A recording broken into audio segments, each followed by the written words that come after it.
Why do we run from our past, even though it holds the key to our future? Now, in all honesty, this is a question I had to ask myself because God revealed to me recently that I had some pain from the past that I needed to confront in order to get to where I'm trying to go. And I'm sure there's a lot of you who are in a similar situation or who have been in the same situation before. And regardless of the case, we all realize that this is something that, while difficult, it will be worth it in the end. And that's why in this video, by using some personal examples from my life and some examples from the anime Goodnight World, I'm going to go over some of the common fears we face when trying to confront the pain of the past. And by the end of this video, you'll understand why facing the past is necessary for your journey of healing and growth. Now, oftentimes avoiding pain feels like it's the easiest path for us to take. But what if I told you that it's the very reason why you're stuck in the first place? Now, see, avoiding pain is a natural response. It's one of our brain's ways of, well, keeping us alive. Think back to the time when you were a kid and you placed your hand on top of a hot stovetop. Even though your mom told you multiple times not to do such a thing, but you being a kid, you do it anyway. And as soon as your hand feels that heat, you snatch it back with incredible speed. I mean, so fast that your brain didn't even register that, hey, you just burned yourself. And now from that point on, you avoid even going anywhere near it because you remember that pain that you felt. And this works really, really well with things that kind of keep us, well, safe. But there are certain types of pain, certain circumstances that we can't really avoid. We just have to, well, just go through in order to grow and see what's on the other side. So one of the emotional battles I had to go through was actually, well, I guess more than 20 years ago. Now I'm thinking about it. Around the time I was between 5 and 7, and it was the time where my older sister actually left the house. Now, sure, that doesn't sound too dramatic or traumatizing, right? Older siblings leave all the time, right? They got lives to live. But that wasn't really the case in this particular instance. And I really didn't understand how impactful it was on me until many, many years later. Basically, she had to leave because of her own actions, right? And the results of her actions threatened to really break apart our family. But what affected me the most, I've come to find out, is that even beyond all of the family drama, what I felt in that moment and what I kind of internalized was that I felt abandoned and unloved. I felt like that my older sister didn't love me enough to stay in the house and that she was just done with me in a sense, right? Again, keep in mind, I'm like 5 at the time, right? Can't really process all of these things. But I just felt at fault in some type of way, that it was my fault that I was, I guess, unlovable or unworthy to be loved in a sense. And because of that, it kind of turned into a very people-pleasing type of mindset to kind of cope and avoid this pain of abandonment once again. And I just wanted to make everyone just so happy and content with me that they would never want to leave me. Now, to be fair, like, some of these things are just a part of my personality. I naturally want to encourage and help people and to do what I can for them. But the pain from that moment in my childhood kind of twisted that into something negative. And I go over a lot of that type of stuff in one of my recent videos about the burden of trying to be great, right? And it's very much the same concept here. Now, when it comes to Goodnight World, the Arima family, which is the main group that we kind of follow throughout the series, experienced a very painful moment themselves. And that was the death of the youngest child, Aya. And though it was tragic, it wasn't exactly an accident, and so to speak. And that's because of the father, Kojiro. Kojiro was a kind of perfectionist type of man. He had things done the way he wanted them done, or else there was hell to pay. And oftentimes Aya was the one paying for it. And this one particular time was exceptionally bad. See, Aya forgot one of her school assignments at school, so Kojiro decided she needed to take responsibility and go get it from the school in the middle of the night by herself. And needless to say, she never made it to school. Kojiro never really took ownership of his role that he played in his own daughter's death. And as a result, the family just decided to avoid the topic altogether and ended up being fractured and split apart as a result. And because of this tragic event. They lost out on many, many years of potential healing and genuine connection that they could have had they faced this pain head on and tried to work through it. But instead, they all chose to escape this pain by going to a literal virtual world, the game called Planet, that, surprise, surprise, Kojiro himself actually developed. And to kind of really tie I guess some type of weird bow around the whole thing, they actually become a virtual family in the game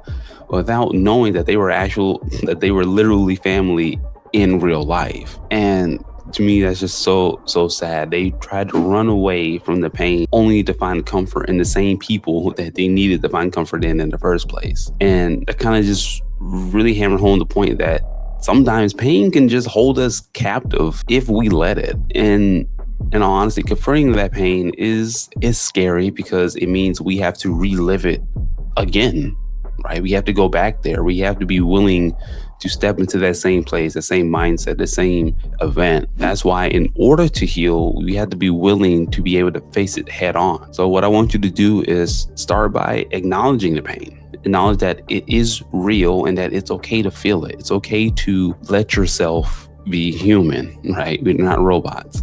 Because in the pain, in the confrontation, that's where true healing begins.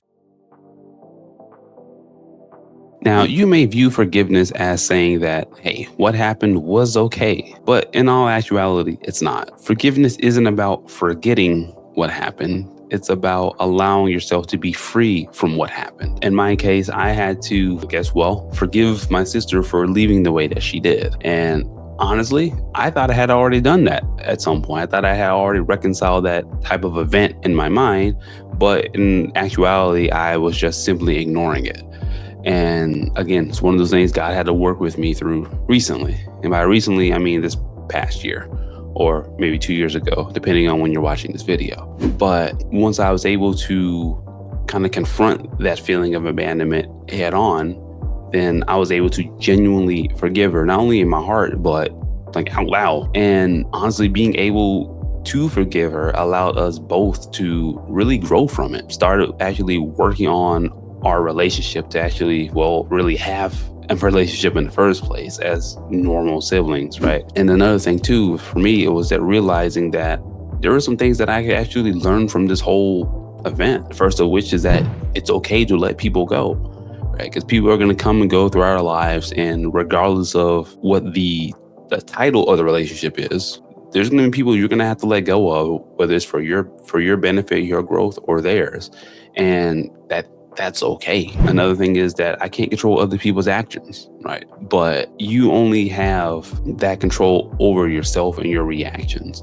You can't control anybody else, no matter how much you may want to or try to. At the end of the day, they're their own person and they have to do what's best for them. And the last thing I kind of realized was that God can fill the void that other people kind of leave behind. And that no matter what, he is always going to be there. And I'm so glad he is and he was in that time, because he was able to get me through that kind of dark season of my life to where I am now, where I can talk about it and even poke fun at it a little bit. And understanding that God's with me no matter where I am helped me to be able to face not just this challenge, but any other challenge that kind of comes my way. And when it comes to the Arima family, Kojiro had to be able and willing to forgive himself for Aya's death in order to make amends for it. And then he did this because he wanted to make things right by killing the Black Bird, which is an AI that he created using the actual memories and, I guess, data of Aya himself. I don't know how he did it. I don't know, anime magic, but regardless of the fact, that's what he did. And the Black Bird started to really run rampant because it trapped countless people inside of a pseudo virtual world and was just outright killing them. And in order to put an end to this, travesty, Kojiro decided that the best course of action was to trap himself and the Blackbird together in this sort of pocket dimension. And it was his way of, I guess, more or less owning up for his mistakes that he's done in the past. And it was by this sacrifice, it allowed the rest of the Arima family, Taichiro, Asuma, and Miyabi, a chance at being able to heal and grow finally after so many years after Aya's death. Now, I'm going to be honest, it takes a strong person to be able to forgive, because it's so much easier to hold on to that resentment and that pain, but you'll never actually live life that way. Remember, forgiveness isn't about forgetting. It's about giving yourself the grace to be healed, to be free from this very resentment. And I want you to start with a small act of grace. Write a letter to yourself or to somebody else about all of the pain that they've caused you. And then I just want you to rip it up, saying out loud that, well, they are forgiven. Now, I know this may seem a little crazy and a little odd, but just do it and watch as the weight on your shoulders come right on off. Every day you wait to make a change is a day you lose. And how long are you really willing to let the past control you? See, oftentimes we seem to think that we're, immortal, and that we have all of the time in the world. But we know that it's not really true, but that's the way that we live our lives anyway. And what we need to really do is to shift our perspective and to realize just how valuable our time really is. Now, like I mentioned multiple times before on the channel, perfectionism is a huge pain point for me. Mostly because I hold myself to these just impossible standards because I feel like I should be able to reach them, even though I can't. And for the longest time, this led me to be just unsatisfied with my life. And I had to really dig deep to find the root cause of these feelings as to why I felt that way. And I had to realize that these standards were actually just stealing from my joy. And in order to, get better and to grow, I had to make a change to choose to start enjoying my life. And that biggest change was really giving myself and others the grace to be human and not some type of machines, to realize that we're all going to make mistakes and we're all going to fall short of the goals we're trying to reach, or the picture perfect life that we have in our heads is never really going to come out. So instead of being disappointed about it, think about how can I make the most out of any given situation, no matter how painful. And in the Arima family's case, they lost years that they could have spent together because they were trapped in their pain. And yes, it was a very tragic event without a doubt. I mean, it's one that I couldn't and honestly don't want to imagine having to go through. But they never gave themselves the opportunity to be healed from it, the opportunity to work through that pain and to really come out on the other side. Instead, they operated like they just had an infinite amount of time left, just like inside of Planet, right? It's a virtual world and you never really age or anything like that.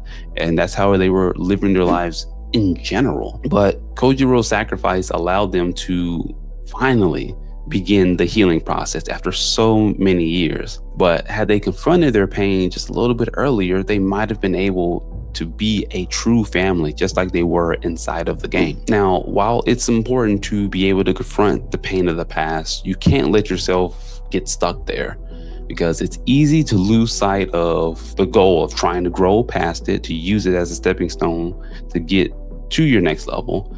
But you instead get lost in what you can't do or what you should have done or what it could have been. So the key here is to really shift your focus to what you can control today. So what I want you to do is ask yourself this: what's one step that I can take to begin my healing right now? Dealing with pain is never pleasant, but sometimes it is necessary. And now I'll be the first one to admit that this journey is not an easy one, but it's one that's always going to be worth it in the end. And it's going to bring about some amazing changes if you let it. But that does require you to actually put in the work towards it. You have to be willing to stop avoiding the pain of the past and to be able to forgive those who have wronged you, if not for them, but for yourself. And you have to realize that you don't have all of the time in the world to get this done. So make every moment count by allowing yourself to be healed. And once you're ready to take that first step, then click on this video to get started.